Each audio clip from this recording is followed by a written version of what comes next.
మనకి ఒకసారి గౌతమ్ గంభీర్ పరిస్థితి కనుక ఒకసారి చూసామంటే మనిషి కొంచెం గంభీరంగా ఉన్నా సరే ఎప్పుడు నవ్వకుండా కొంచెం సీరియస్ ఫేస్తో ఉన్నప్పటికి కూడా అతను ప్లేయర్స్ని సపోర్ట్ చేసే విషయంలో కనుక ఒకసారి చూసుకుంటే అతని తర్వాత ఎవరైనా అని చెప్పాలి.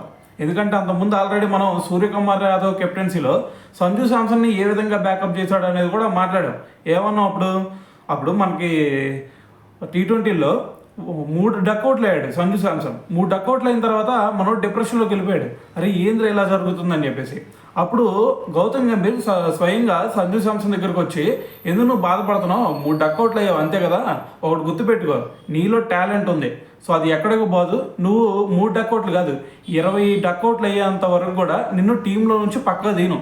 సో కాబట్టి నువ్వు ఇప్పుడు చేయాల్సిందల్లా ఒకటే, 3 డక్అవుట్లు అయ్యావు అనేది కాదు నువ్వు చూడాల్సింది. సో నెక్స్ట్ మ్యాచ్లో నీ టాలెంట్ని ఎలా ప్రూవ్ చేసుకోవాలనే దాని గురించి ఆలోచించు.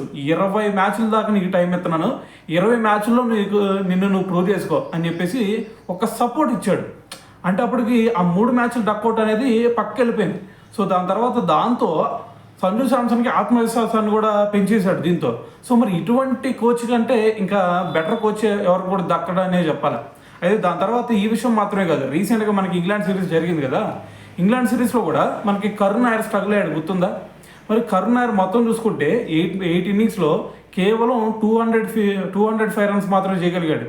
సో దాంట్లో చివరి ఇన్నింగ్స్లో చూసుకుంటే ఒక 57 రన్స్ వచ్చింది, దానికి ముందు చూసుకుంటే ఒక 40 రన్స్ ఏమి కొట్టాడు, ఈ 2 హైయెస్ట్.